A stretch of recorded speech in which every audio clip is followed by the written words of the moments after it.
It's episode 14 of the Toadstool Boardroom for the week of September 7th, 2022. My name's Logan Plant, joined today by recently returned from PAX, Odell Harmon Jr. Hey, everybody.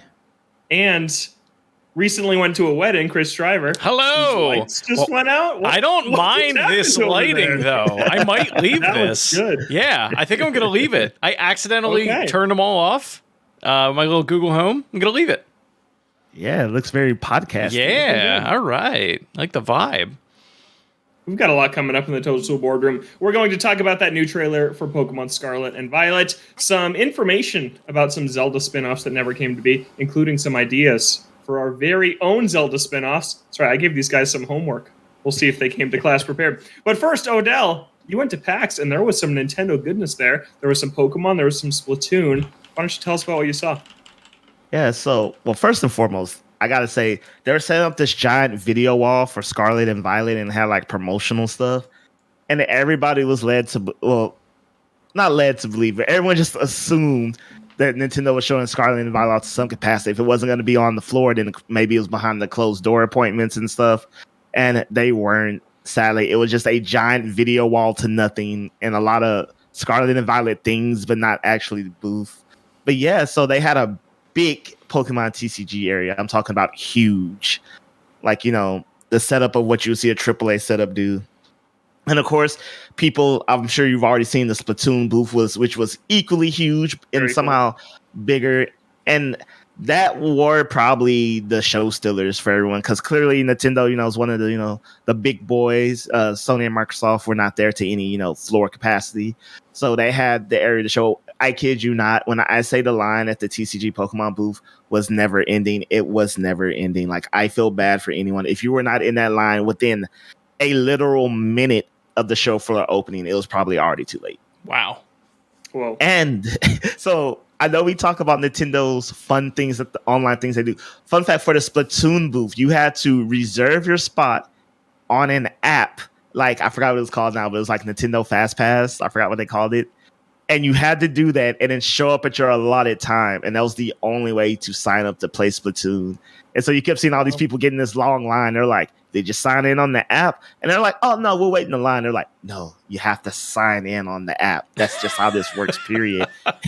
And so it was, every day I would go watch this huge line wrap around the booth and then suddenly disappear.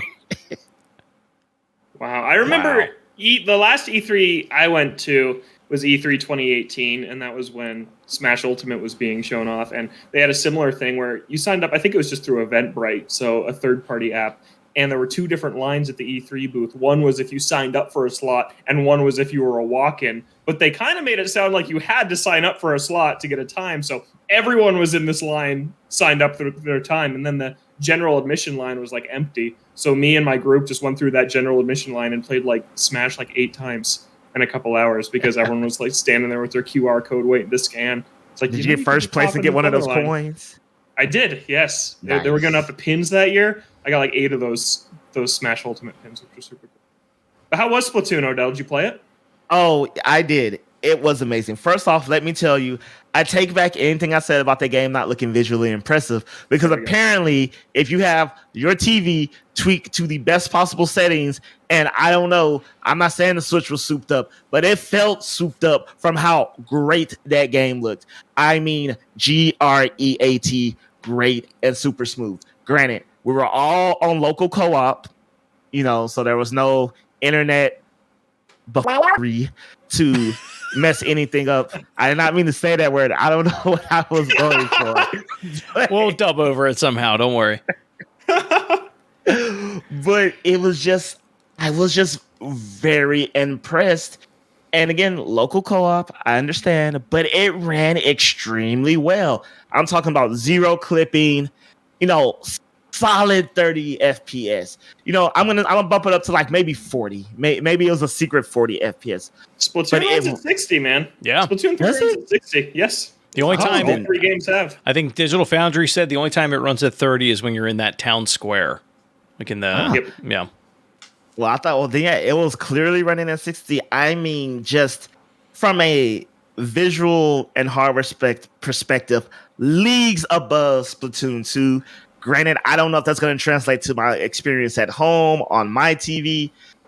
Of course, probably not online, but yes, it was impressive, like night and day from the test fire. If Nintendo, I've been telling. Go ahead, Chris. I was going to say if it would make sense for Nintendo because they have the Switch OLED. That I feel like that's kind of the new standard. Like if you're really trying to showcase a game, that's what they would want to use. My guess is they're using like probably LG OLED or Sony. They're like the main OLED manufacturers. So if you're looking for a new TV, look for sales on those because they're amazing. maybe I should have. I thought to myself I should have checked what the TVs were, but yeah, and I talked about this a little bit online before, but like there people were just visually and audibly happy playing the game, like just pure hype. They had they had forced 8 TVs for a station, make a 1v1 team, and they had at least at one time everyone playing maybe about 10 stations. So that's a considerable amount of people. In the grand scheme of thing with the line, that's not a lot, but in one singular booth, it's huge. Mm-hmm. And you can just hear people like as you walk by just screaming and yelling and when you're in the booth, it's even more just insane because you're doing it. You got the people behind you, the people across the way. And I remember the guy next to me, we're playing a match and we're at the point where it's like, the point of a Splatoon match where like you look at the map and then like it seems even, but you're losing like there's certain areas that have more coverage. And this guy's like, who's next to me, sorry I don't remember your name. He's like, man, we're not covering enough ground. He's like, we're not covering. He's like, man, how good are you? And I was like, I think I'm pretty good. He's like, no, man, how good are you? And I was like, I think I'm slightly above average. He was like, all right, man. Like he's been looking at me. He's like, man, these guys aren't that good. Like, yeah, they're playing the game right. But like, he's like, in terms of just a pure on fire fight, he's like, I do not think they're good. He's like, I think if we can push them right now, because they're trying to ink us over and try to get those little crevice spots. He's like, I think we can do it. And he talks to the guys next to him. He's like, hey, we're gonna push them. And he's like, right when I give you the signal, I need y'all to just run up, like hang back a little bit. So we go and like I get like this awesome splat katana kill. It's literally like speed boost up a wall, going down the path lane, coming down and just straight just windshield and wiper blade him into like oblivion. But outstanding. Yeah, and then the guys next to me, he's like proficient at just standard splat gun, just hitting every shot. They jump in the ink, just rainbow dropping them on them as they're trying to run away. So we get that. We push the other two guys. Our other teammates coming from the other side, pincer attack, whole team's wipe. We start inking. Me and the other guy who's like, am I good? We go and just start camping, just as they're spawning, just tearing them up. And it was like, when it was all said and done, it was like something nasty, like 82% or something. Wow. And I was like, I could never have this online unless there was a good, decent voice chat. Because otherwise the game probably would have ended and they would have probably inked us out at 60-40 or something. Well, you had fun with Splatoon. I feel like with this, I feel like you two specifically have been a little bit down on this game ahead of its launch. So glad to hear you had a good time with it here at this preview. And we will chat. We will chat on Discord when we play this game this weekend. We will. And we can have a somewhat similar experience. Yeah, Splatoon 3 reviews are out now. It's reviewing very well. Currently stands about an 84 on Metacritic. Also, PSA, the game is leaked. Spoilers are out there. If you care about the ongoing story from Splatoon 1 through 3, basically every cutscene from the story mode is out there and online. So be wary of that before you jump into the game yourself this weekend. Yeah, to be clear, the content of the story has leaked. The game itself has not leaked. If you're one of those Yuzu people, you can't get it yet. I thought I saw that there was a cracked version being passed around. If there is, earlier today, send me a link. No, I was trying to find it earlier to confirm or deny, but if you saw it, then I believe you. Yeah, if I'm being honest, the leaking of the story of Splatoon 3 is probably like on the lowest, it's pretty low possible. Bar. Yeah. It's such a funny thing to make a big deal about. Yo, some people care. Some people do. A lot of Splatoon lore. Sure, there's actually a ton. I don't personally follow that much of it, but I do know there's some people out there that care. So I thought I'd let them know that it's all out there. So just be careful. We'll be having a big Splatoon conversation next week after we all get some time with the retail version that's coming out the day this show comes out. I'm excited. I have it pre-installed. I'm getting it digitally so I can hop in right at 9 p.m. Looking forward to Splatoon 3.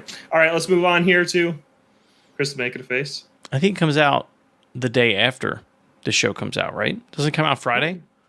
Well, it comes out Thursday night at 9 p.m. Oh, sure. Oh, Pacific time. Yeah. I get to hop in at 9 You're one of those p.m. West Coasters. I forgot. Yep.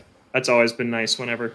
I tend to get physical, but the rare instance where I go digital, it's super exciting to hop in at 9 p.m. Yeah, that's cool. When all you East Coasters are asleep. So, yep. The night this show comes out, this game is coming out. All right, let's move on, though. Earlier today, new Pokemon Scarlet, Pokemon Violet trailer reveals the 3 paths that you'll be able to take in this game, the 3 different stories as well. I gotta say it, Odell was right. I was wrong on this one. A Switch OLED model, special edition console that's coming out 2 weeks before the game. Odell's pumping his fist. He'll be picking that up.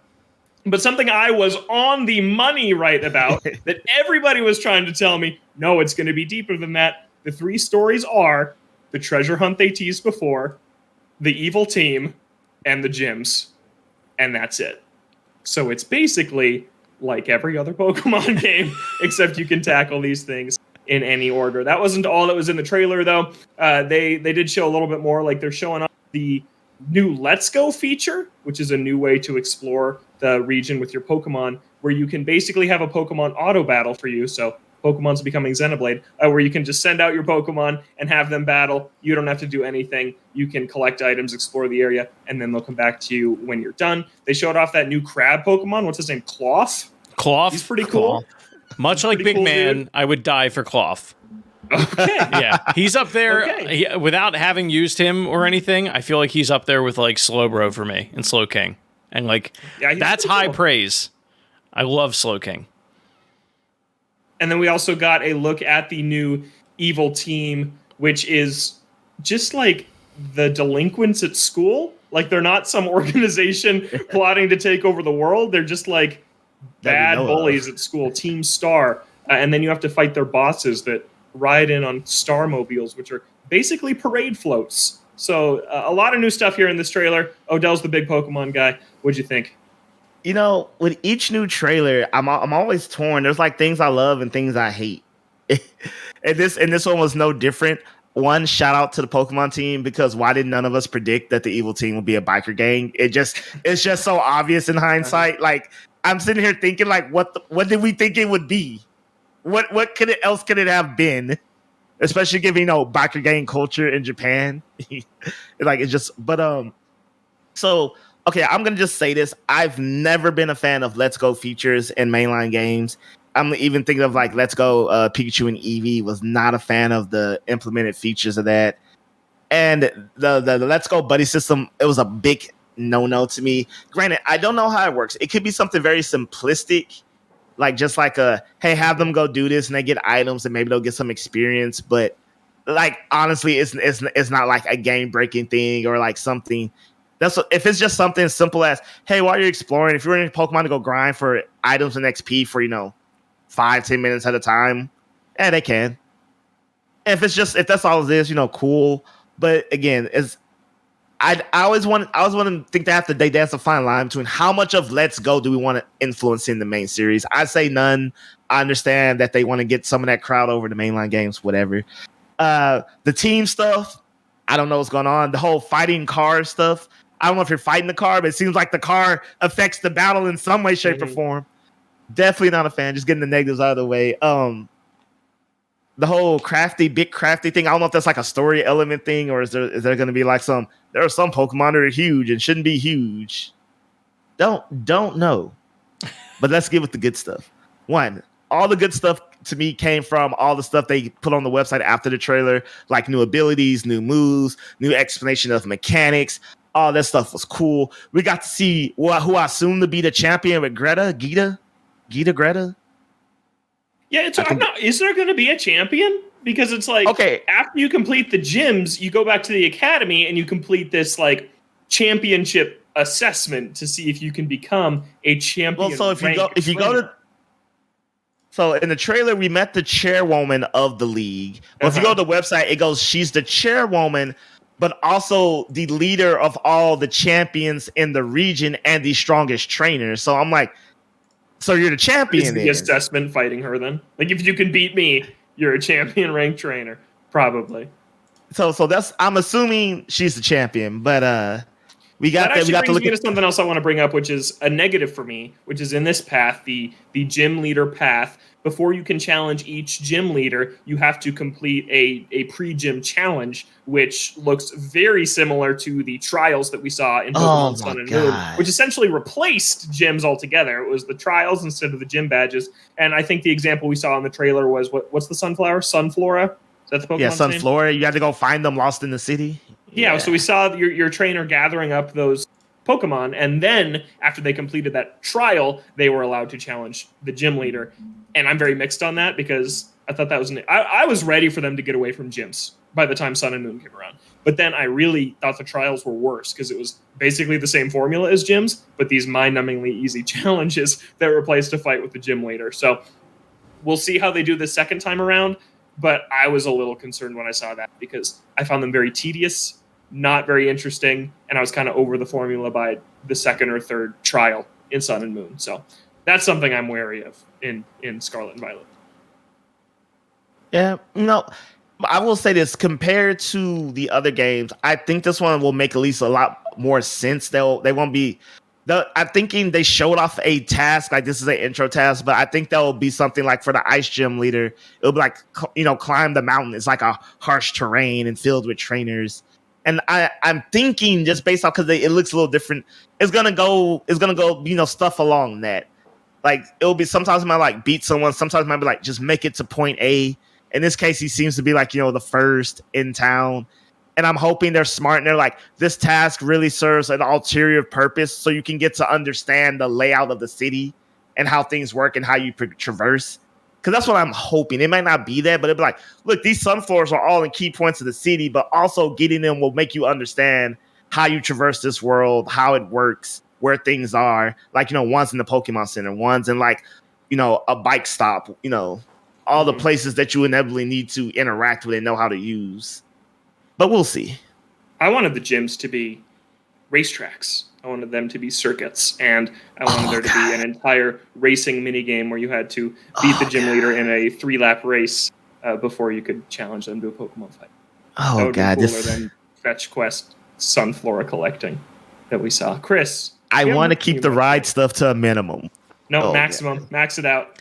Go all in. Yeah, it seems like they need, I don't know, at least it seems like there's a good chance that they really lean in on that. It's just the racing mechanic or the riding mechanic, rather. Mm-hmm. I do love that idea, Logan. Or something akin to that, where it's like, I don't know, like you have to prove yourself as like a racer, almost like I don't know why I'm thinking of Grease, like the T-Birds. That would be neat. No, I mean I'm in a weird place with this game, as I am with a lot of Pokemon games, where the past few generations, like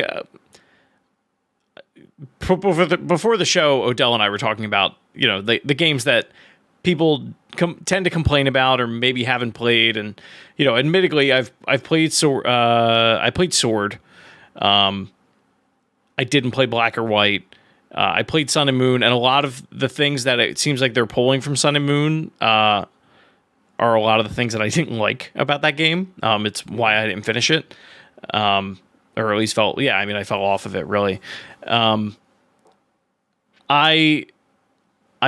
want to be excited about this game. It's just I'm at a point now with Pokemon where it's very hard for me to get excited for it.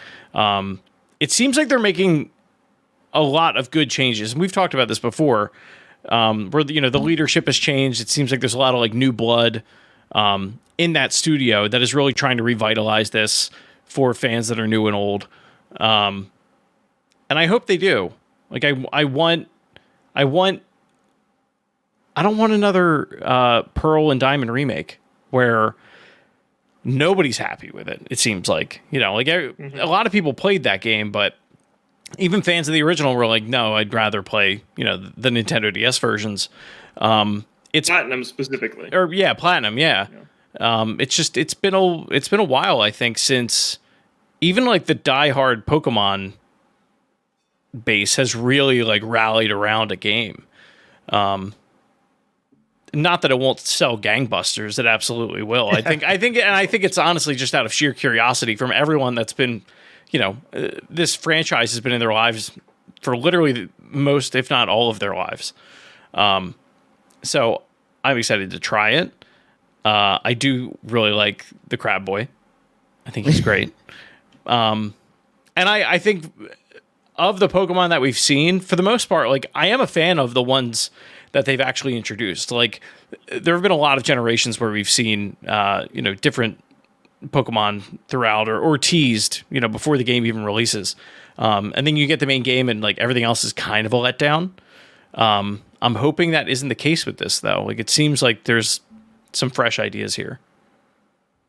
But I guess my problem right now is, and maybe this is unrealistic. Maybe this is, I feel like in the Switch generation, right, we've seen series after series completely reinvent itself. And I've kind of been waiting for Pokemon to do that. And I thought Legends Arceus earlier this year was a phenomenal example of it. I feel like that, I love that game. That was a reinvention of the franchise. And now you look at this, and this feels kind of caught to me in the middle between the future and the past. I was very much excited about the potential of 3 new... Yeah, literally, right? I guess I didn't even think about that. That was unintentional. But you look at three storylines, do them in any order, this open world, and then the 3 stories, like we said at the top of this topic, are just the same 3 stories we've had for 30 years. Like, it's kind of a letdown. The team, the gyms, the legendaries. And that's it. And it's like, I just wish that they would have taken that extra step and said, we don't need another team this time. Team Yell was the worst implemented team I've ever seen in a Pokemon game in Sword and Shield. Like, they were essentially meaningless. They were cheerleaders for this gym leader. They were nothing. And I'm like, this trope is tired and it's time to move on. And even when they're going into this bold open world, they're still not shedding these old things they've been doing since the Game Boy. And I'm like, I was ready for that. I was ready for something a little bit different. So that part of today's video did disappoint me a little bit. And then I want them to lean in hard on a mechanic. Like I mentioned the biking. Odell's not a biking fan. Sure, maybe not all Pokemon fans would want this, but I guess that the whole biker gang and your Pokemon's a bike, and it feels like set dressing rather than an actual core mechanic implemented into the gameplay. It's like, oh, it's the same game, but we've just done it all up with this biker theme. But really, when you boil it down to it, it doesn't make any major meaningful changes to the experience. It's just like, oh, there's bikes everywhere and bike iconography, and they wear leather jackets and riding on these cars, but it's still just Pokemon at the end of the day. I do have that fear where it's like, the bike has always existed. And 90% of the time, if you're in an area where you can use it, you will, because you just want to get to the next area. It's cool. It's a cool idea that they are replacing it with that. But if it doesn't have that feel of like, this is going to sound so dumb, and it will, moving in a non-restrictive way, where it's not like up, down, left, right, which, you will be able to do that in this game. That might help a little bit, but like that, I can't believe that like that's the selling point for me is like, because even Sword and Shield had that. I don't know. So, listening, y'all, I've actually thought about something right now that I've probably, subconsciously realized, but it's brought to the forefront of my mind now. It's probably one of the reasons why I don't think we shouldn't move. Legends should not be a framework for any mainline game. And why I'm excited about this game for different reasons than y'all could be excited, because Pokemon is a game that means different things to different people. Mm-hmm. And what I mean by that, okay, let's look at Smash. No one goes, Smash needs Smash is a fighting game. It needs to be a fighter. It needs to be this. Smash is not, no one looks at Smash and goes, man, the next Smash game needs to have a great adventure mode. Most people are like, hey, it would be cool if it did, but that's not why I'm here. I think a lot of people do say that. Huh? Chris says that. I get what you're saying. Though, Adele. I would, I die on the hill of Subspace Emissary. That's all. yeah, okay, let me like this. No one was gonna, praise or condemn Smash based off the performance of World of Light. You know what I'm saying? Right. The review points were not gonna be coming from World of Light. But Pokemon is interesting because to me, I'm a competitive battler. Like the stuff, I'm not gonna go into detail about the stuff they announced about the battle scene and move sets and new abilities because it's amazing. By the way, I am so excited to learn this new battle. Completely excited. I'm more excited about the battle system than I am about the game. But that's what I love about Pokemon. I love catching, training, breeding, all that stuff. Mm-hmm. But that's not Pokemon to some people. That is 0% of what Pokemon is to people. They want to go on the adventure. They want to catch cute Pokemon. And, that's fine but that's the thing. I think that's really hard. Pokemon is different things to different people. Even me, that I think I love Pokemon. I'm one of the best people, expert on the franchise. But if some kids just like, I just want to catch cool things and like make curry and feed them berries and like take pictures, and that's all Pokemon. I can't tell him he's playing the game wrong. I wouldn't tell him or her that you're doing it wrong. This is and so I guess that's tough because you can easily excel in one area and not. I guess ultimately going forward, that's going to be the balance. Is how do we? Let's get a team of folks. If I just wanted to go on an adventure, how would that be pleasing? If I just wanted to battle and have meaningful, competitive balance battling, how do we do that? If I want to do this and I don't think it's a thing where we have to sacrifice one area to get good at the other. But I guess, we're just in a place where Pokemon is continually evolving in so many different fronts. And I'm just thinking, I wonder how many games actually have to think about that. They, like, forgetting Smash, I am a fighting game. We can have all these other cool stuff, but this is our core. This is where all our energy has to go to. Whereas I feel like core Pokemon games, I feel like outside of maybe design, I feel like they can never say, this is what we have to be, and then everything else is secondary.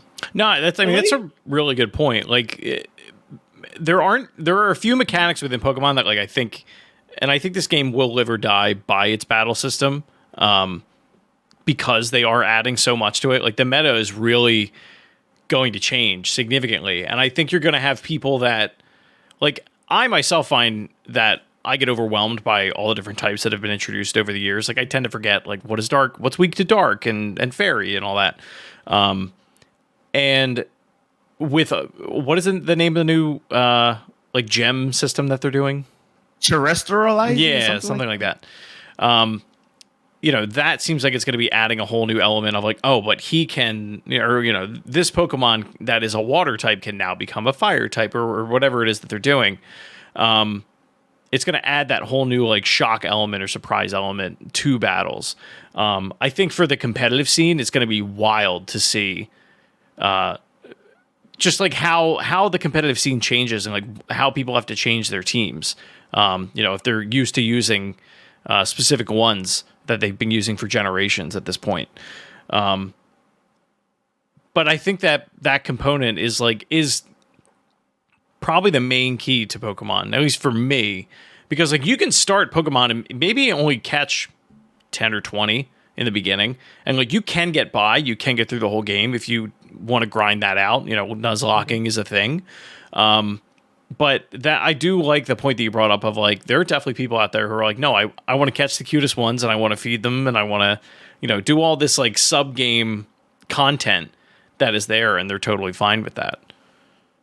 Yeah, I just kind of had a thought breakthrough too when Odell was talking about how Pokemon is different things to different people, because I do think it's a fascinating subject that you can apply to a lot of series. I think that the situation we find ourselves in right now with this Pokemon conversation is the same one that we were having earlier with our Splatoon conversation, but the roles are a little bit reversed. Splatoon, I'm the hardcore fan. I'm the guy who's going to put in over 100 hours. I'm the one who's like, I don't need this game to change much because I love what it is. And then you guys are over here like, I need a little bit more. I need a new mode. I need a big reason to come back. But I look at Splatoon and I'm like, this isn't like an esport at this point, right? Like Smash, you can't change the core so significantly that it becomes unrecognizable to the millions of people that come to this for that competitive reason.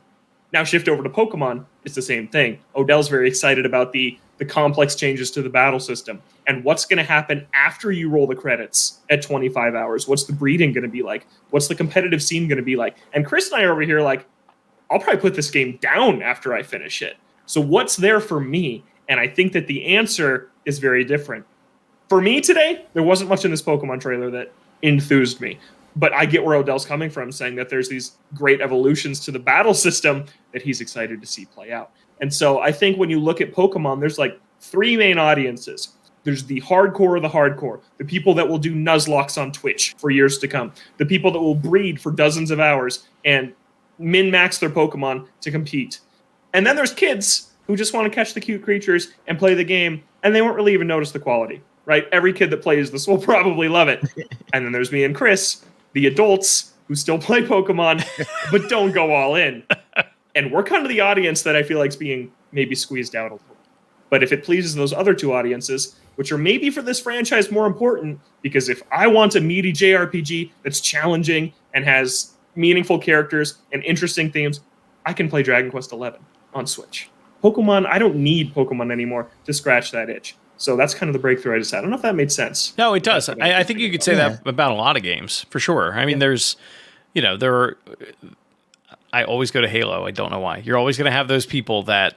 Rough week for Halo. Rough week for Halo. But you're always going to have those people that are like, I'm only here for the single player, and then there's the other that are here for multi, and right now they're all disappointed. Yeah. But here's the thing. Infinite was great. Infinite's campaign was awesome. I stand by that. I don't know if other people disagree at this point. It's fine. That campaign was awesome. It's fine. I am also in the it's fine camp, but I'm not gonna lie. Like my Halo love tapered off hard at 5. Like it was like 4 was like 5 was like okay guys, like Sword and Shield of Halo. Yeah. But but before we cap off this conversation in Pokemon Holo, here's the thing that my biggest gripe with Pokemon is like I feel like a parent in terms of like I see your potential. Like I feel like if Pokemon sat down, maybe it'll be this game. I highly doubt it, but let's just look forward to Gen 10. I feel like if Pokemon just sat down and just thought like we're gonna hit all these, let's ignore the battling and stuff because that's gonna be good. We're always gonna care about that. We're gonna have design because there's been some Pokemon games that have meaningful story. People always talk about like if you look at Gold and Silver, those are hardcore RPGs. Like in the essence of a JRPG, like that's easily base game 80 hours. Just base, not even with trying the 2 to regions, right? Yeah, with the 2 regions, like that's easy. You're putting 50 plus hours just to get to beat Red at the end, and the story is great. The themes, mechanics and stuff. And I'm like, and in Black and White 2, you see it again. I'm like, Pokemon has the potential to be a quote unquote classic JRPG with a good story, compelling characters, yada yada yada, and all that other stuff.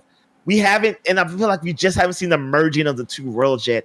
And it annoys me because I feel like there should be a Pokemon game, not every year, but that should be a legit game of the year contender. Like in my fantasy world, we will reach this Pokemon game that has a Breath of the Wild effect where it's like, yes, it's the same franchise we know and love, and it's always, given praise. But now it has done something, and it maybe it could be something small. Maybe we're thinking this, and maybe it'll be just a small implement change, a small focus shift in what they want to do. And I really think we'll get the marriage of it compels people like Arceus. It doesn't negate its battling. It does everything that, seemingly what each spinoff game does, but just that one core title. And we'll be there. I don't know what that will be or, what they would have to change or care or focus about. But I really think there's a game of the year Pokemon title in the core franchise that we just haven't seen yet, but we're getting close. I don't think it will happen as long as they crank them out every year. I just don't think you'll see it. I don't think that... Yeah, the core games don't come out every year. Yeah, dude, really? We're going to have 3 core games within the last calendar year. All right, generational game. Yeah. I'm not counting remakes or remasters. I'm personally not counting Arceus. I mean, like, okay, but those 3 new starters. Regardless of what you count or not, that's still the same people working on those games, right? Game Freak developed Arceus and Scarlet and Violet, which came out within the same year, right? When they're done with one, they move on to the next. They start the next well before the one that's up next is done. And I just don't think that they'll ever. They just switched to cloud development, so maybe who knows? I mean, they just did that, so. Maybe they're all going to be free from the shackles of old game development stylings and, this guy in New York is working on a part, and this guy in Singapore is working on a part, and this guy in China is working on a part, and this guy in Brazil is working on a part, and then we all live in Pokemon world. Is where I'm going with this. Push the commit to GitHub. Pokemon? No. All right, I think it's time to move on to Zelda. Splatoon, Pokemon, Zelda. I feel like that's all we've been talking about lately, but it's okay. It's all right. We got some word this week about multiple scrapped Zelda spin-offs.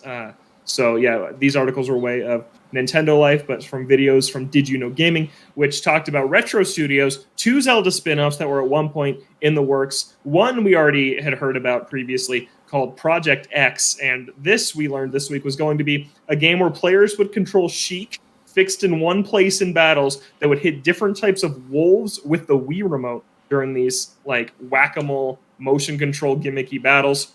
This is a quote from Paul Tozor, an ex-retro dev, that said there were 4 or 5 wolves, and they would just be in their idle state, waiting to pounce at you. Then they jump one by one, and you'd go whack. That's literally all it was, just detecting when the player swung the Wii remote. If so, the wolf dies, and if you don't do it correctly, you take damage. He also called this an experiment gone wrong that happened to be set in the Zelda universe. So this was one game. We heard about this a while ago, game from Retro Studios where you can control Sheik. It sounded awesome. No longer sounds so awesome. Not too surprised that we didn't end up seeing it. But the more interesting one that came up during this same kind of video that they uncovered when looking for more details about this Sheik game that never came to be was a game that Retro Studios pitched called Heroes of Hyrule.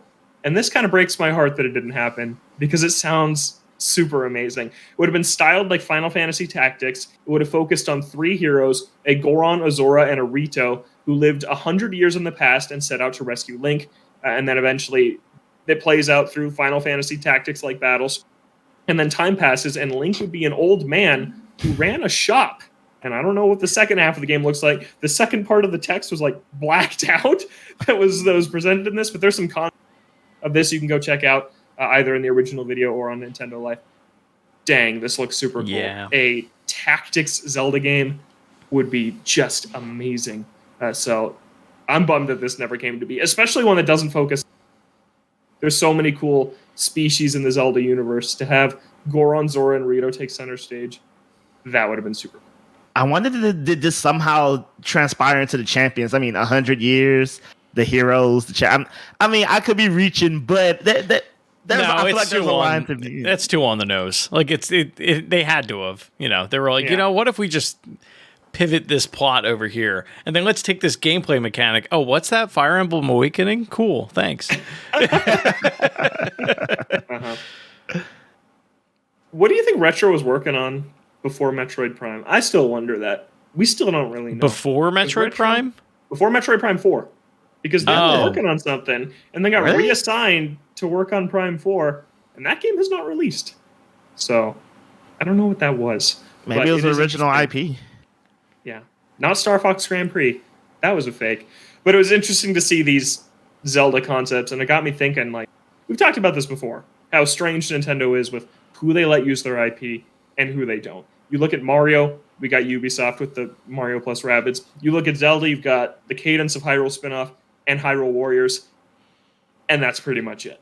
You had Capcom work on a couple of these handheld games 20 years ago, but Nintendo was still heavily involved with those. Really? We're just not going to talk about NBA Street when Mario, Luigi, and Peach I can't. Remember, Logan said that game wasn't allowed in a Mario Sports franchise. Right. I forgot. It's not a Mario Sports. Because Logan doesn't like fun. Oh, really? Really? Is that me? Who said he doesn't like Nintendo anymore? Was that you? I didn't say that. No, I said that you didn't. You said I did. I was wrong. Okay. But it had me thinking, Nintendo could do a lot more with Zelda. We see a Zelda game pretty much every year, but a lot of them turn out to be ports or remakes or remasters, and I would like to see more spin-offs because I like the Hyrule Warriors games. I know you guys are mixed. Cadence of Hyrule is awesome. I don't care what you guys say about it. That game's amazing. It's this thumb. It's the thumb that's in between sideways and up. That's what I give it. What's the insult you've been throwing around lately? Art house gamer? Yes, art house gamer. If you don't like the Hyrule Warriors games, and Cadence of Hyrule. That's just fun stuff for Zelda fans. But had me thinking, I want you guys to pitch one Zelda spinoff, pair it with the developer to me right now. Told you guys about this like 8 hours ago. I assume you spent your whole day thinking about it. Chris, what do you got? I'm good to go unless you. I've got two. Oh, okay, all right. And one that'll never happen. Well, of the two, it will never happen. I want a fighting game from Arc System Works set in the Zelda universe. Like a 2D fighting game. Are we talking 3v3 or 1-on-1? I didn't even think of that. That's part of me thinks 1v1 because like I have a sweet spot for Link and Soul Calibur 2. Chris, your camera's disappeared for me. My camera disappeared. I know he's doing the weird like I'm stuck in the internet. Weird. Here, let me turn it back on. That's how he looks. How's that? He's back. Okay, there we go. Oh yeah, I was kind of rocking with it. I liked it. Yeah. All right, Zelda fighting game. Continue. Yeah, so Zelda fighting game. Yeah, part of me wants to do 1v1 because of Link and Soul Calibur 2 on the GameCube. The other one really likes Ultimate Marvel vs. Capcom 3 and Marvel vs. Capcom 2 and Dragon Ball Fighters. I think if you get a roster big enough throughout the Zelda franchise, I think if you dig real deep into like you can fight as some sages from Ocarina of Time, Skull Kid, some of the Majora's Mask enemies. Like if you really get into it, you can do a 3v3 because that roster could be huge of like really obscure. DBZ Fighter has 10 versions of Goku, so. Oh yeah, I mean naturally you would have like Pixel Link. Ocarina of Time Link, Toon Link, Young Link, Adult Link, Breath of the Wild Link, Twilight Princess Link. But let's. I just would want the roster to go so far beyond that. My biggest disappointment with Smash Ultimate is that we did not get a new Zelda rep. That is seriously the biggest bummer of that game for me because it is 3 Links, Zelda Sheik, Ganondorf, and that's all you get.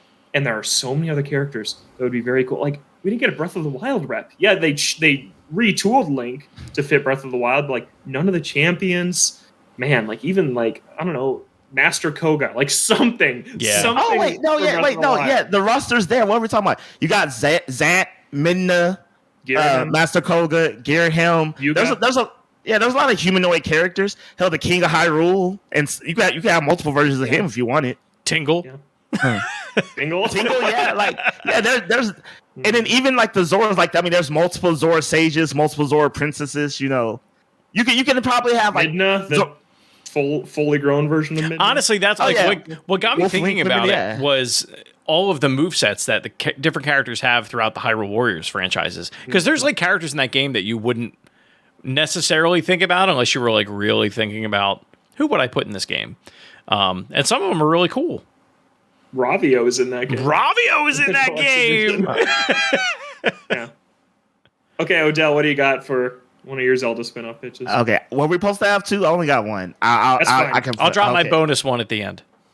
Okay, so something I thought that we've never returned to is a Zelda 2 style game. Like I know it's not like high up on people's ladders. Maybe it is. I don't know. Like Zelda 2 is one of those games where like I played it and it's a level of difficulty that I'm really not to just dive into for an old school game. But one day I tell myself I'll be Zelda 2. But let's make a spin-off title that's in the Zelda 2 style because to my knowledge, we've never returned to that, right? No, we have not. I think because so many people were unhappy with it, but yeah. Okay, so let's go to a Zelda 2 style game that's good, and let's get it developed by Moon Studios, the people who made Ori. Oh, that would be nice.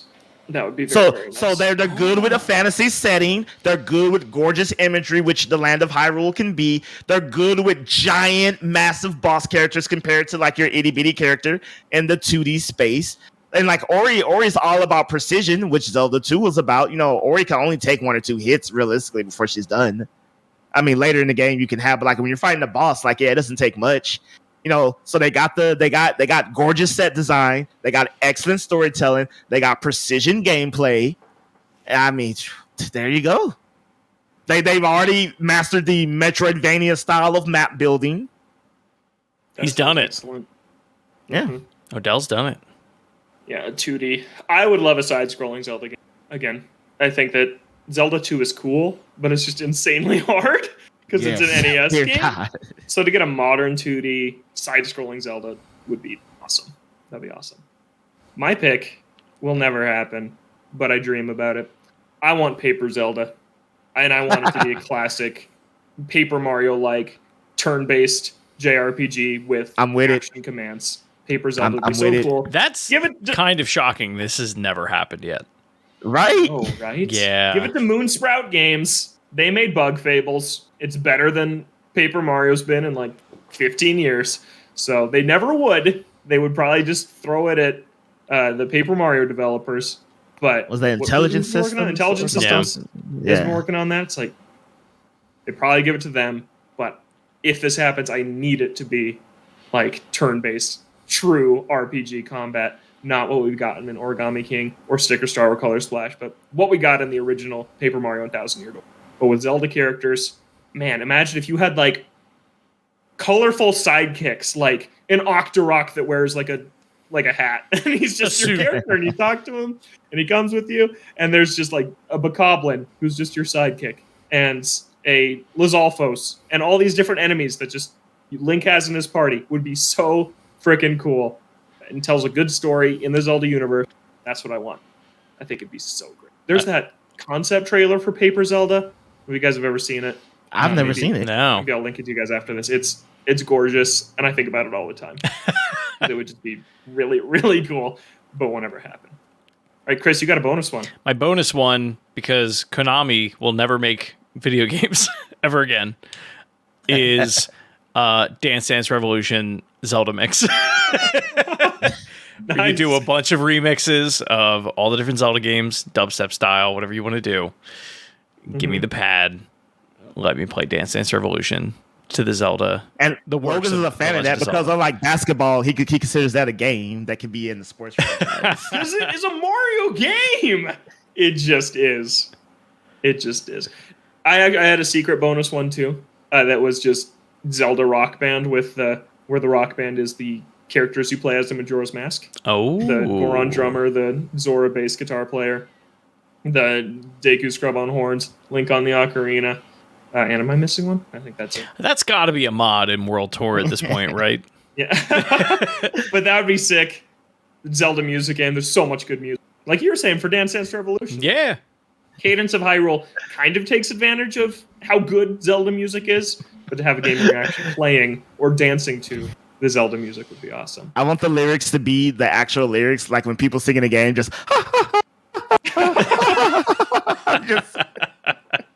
Nice. You could have a sim management game where you play as a happy mask salesman who has to run his mask shop.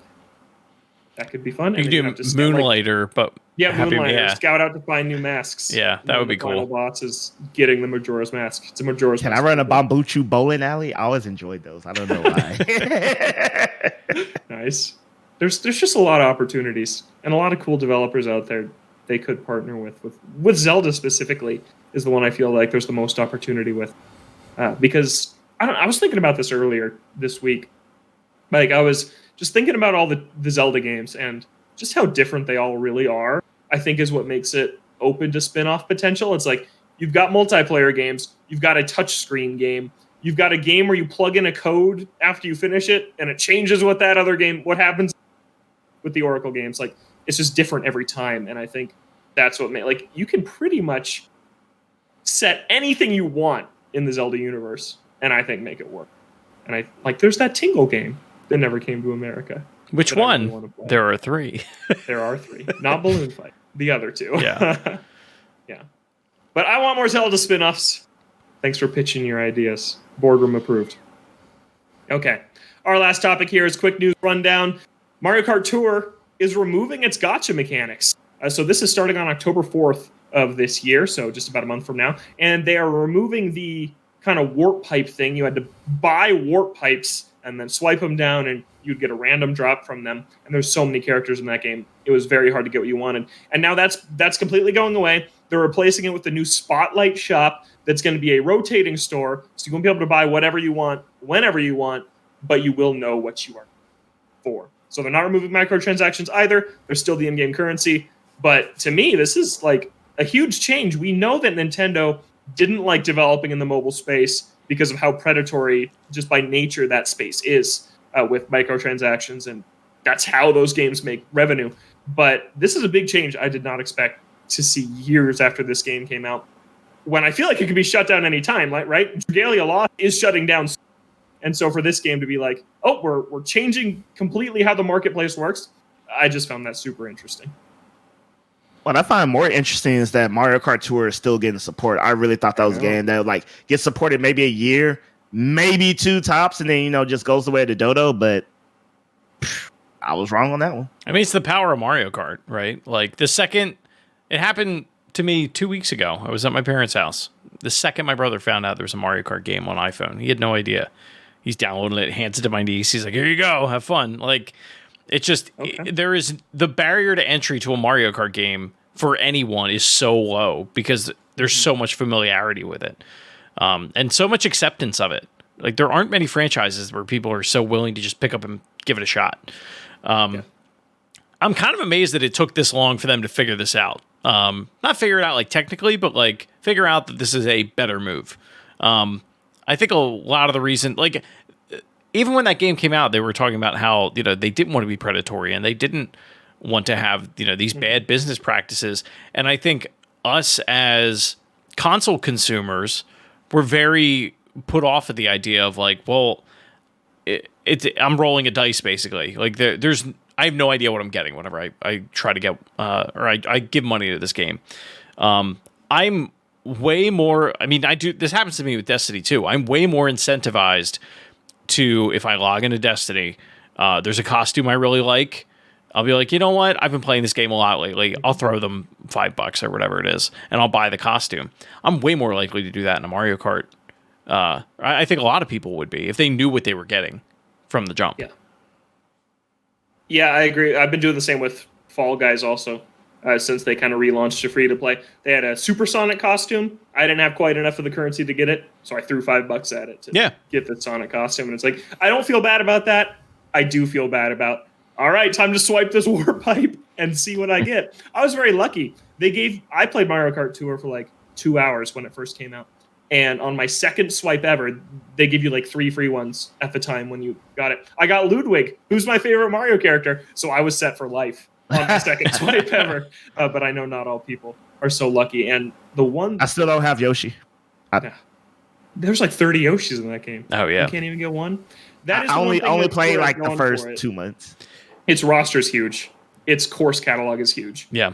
It's just trapped on this format I'm not really super interested in. But honestly, I considered it re-downloading it after I saw this. Did they... I'm always unclear on this. Did they ever add controller support to this game? Because I remember they talked about it at one point. They added... I know you can play... Yeah, you can play horizontal now, but... I remember that was a big deal. But... Yeah, I'm not sure about a controller. I would consider playing it with a controller, yeah. Can you race people in real time now, or is that still not possible? Yes, you can. Yeah. Oh, okay. They're also adding a battle mode. Balloon Battle is coming to Mario Kart Tour. So weird. What? Yeah, it's really weird. Maybe. Now, give me Block Fort and I'm there. Okay. Give me Balloon Fight and Block Fort and I'm there. Yeah, but that's Mario Kart Tour. Maybe I'll hop into it. But probably not with Splatoon 3. Less than a day away. So, and then last piece of news here. I've been talking about this on this show for a very long time, since the beginning, basically. Finally, the Monster Hunter Rise Sunbreak amiibo are available. They're at GameStop online right now and in store. I expect these to go fast. I expect them to be expensive. They are GameStop exclusive. So if you're interested in the Malzeno or the Sunbreak Palamute and Palico amiibo, this is your chance to act now. So they're at GameStop. I secured mine earlier today. Very excited about that. So now that I have mine, I can tell you to go get yours. Logan, what do these do in the game? Unlock layered armor. Is it the same layered armor for everyone? Yes. Yeah. So the Malzeno amiibo unlocks special Malzeno layered armor hunter for your hunter. Then the dog amiibo unlocks like a golden retriever dog for your little dog ally. Yeah. So it looks just like a domestic pet instead of like a cool Monster Hunter dog. And then the cat is something similar to the dog. Yep. So that's what they do. But the Malzeno one specifically is very cool. It's huge. It's one of the bigger amiibo, and it's going to look very next to the Magnamalo from Base Monster Hunter Rise. I'm just glad they finally came. I was worried they were never going to, so I was just happy that they finally made their way. Yeah, like weirdly enough, and you know, I have a bad habit of doing this. Like, I don't play Monster Hunter. I've said on this show, but I do feel this like incentive to go pick them up because we weren't sure if they were going to release at all. Like, there's that rarity factor. I'm just like, do I just get it? They're worth $2,000. Yeah. Imagine. Oh, yeah. It's an expensive week if you're a Nintendo collector. There's a lot coming out this week. Where did you guys pre-order Splatoon 3? I meant to bring this up earlier. Best Buy. You're getting a keychain. Yes, I am.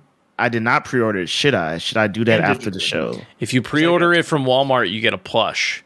And I'm really considering changing. How big of a plush? Are we talking like tiny plush or like decent size? I plush? think it looks like it's a decent size, but I don't know. Okay. I might hit up Walmart. I'm almost 30 years old, and I'm like, but the toy. The toy in the cereal box. I've never been super into plushes. I have a very few, so I went with the keychain instead. I respect it. What are you gonna do with the keychain? You're not gonna put it on your keys. I have on like my in my car, hanging from the mirror, the rear view mirror.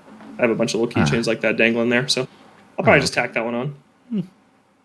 All right, I think that about brings us to the end this week in the boardroom. I have two things I want to show off quick. I always go back to that fan who asked us to show our Nintendo stuff more, so I'm going to do that right now. I was in Portland over the weekend, and I had three very cool pickups to share. The first is this Gameboy Pocket. I think it's the Pokemon Yellow one from my research. That's what everyone like listed it as on eBay and stuff. I don't know if they were just like, it looks yellow, so we'll call it that. But I'm pretty sure this came out alongside Pokemon Yellow. It is the Gameboy Pocket, which is the revision to the original Game Boy. I've never owned a Game Boy before. My first handheld was the Game Boy Color, so I was super excited about this find. And in it, for all you people who think I'm just a Pokemon hater, I got a original Pokemon Red version, which I found super interesting that it does not say Red version on the cart. I've always found that super fascinating with these early ones. It's just Pokemon, but it's the red cartridge, so it's Red version. I think that's super interesting. That's weird. The full title isn't on the cartridge. And then, yeah, Odell? Oh, no, go ahead. Oh, then the second thing I found was this little Link Between Worlds figure. That's cool. Which only came out in Japan. And in Japan, this game is just called Link to the Past 2, Triforce of the Gods 2, which I find super interesting. Really? It's called Triforce of the Gods 2 in Japan, and then everywhere else it's a Link Between Worlds or some variation of that. So I think that's super interesting that it's billed as a direct sequel over there and not quite over here, more of like a remake / reimagining. But this is one of my favorite Zeldas. He doesn't have an amiibo, so he fits right in on the Zelda amiibo shelf. Where were you that you got that? This was in Richland, Washington, the Tri-Cities. There's a game store. Whenever I go to Portland, I always stop there because they have a lot of cool import stuff at Sunken Treasure Games. And I went in and didn't find any games I wanted this time, but I did find this guy. I didn't know if it was Pink Gorilla? Isn't that like another big one out there? Yeah, it's in Seattle. I was recently there also. Actually, that's where I got this. It's random. I have this next to me right now. That's where I got this Dragon Quest VIII. Oh, there you go. Yeah. And then my other pickup in Portland was, I've been meaning to pick this up for a while, but Ask Iwata. Oh, great book. Physical version. Great. I'd read it already, but I just wanted to own a physical copy. Yeah. But that's it. Those are my pickups. My most recent Nintendo pickups. Nice. All right. That's it for this week in the Toadstool Boardroom. Thanks so much for listening. We made it. Another episode in the books. You can find the show on Twitter at ToadstoolBR. Email us toadstoolboardroom@gmail.com. We're a weekly show releasing Thursdays at noon Pacific, 3 Eastern. Might be a little bit later next week. We have to record a day late. Hopefully we're talking about Nintendo Direct stuff, if any of these rumors turn out to be true. But until then, you can find Odell at Odell Harmon Jr. You can find Chris at Shrives93. And you can find myself at Logan J. Plant. Thank you so much for listening. Have a great week. And we'll catch you next time right here in the Toadstool Boardroom.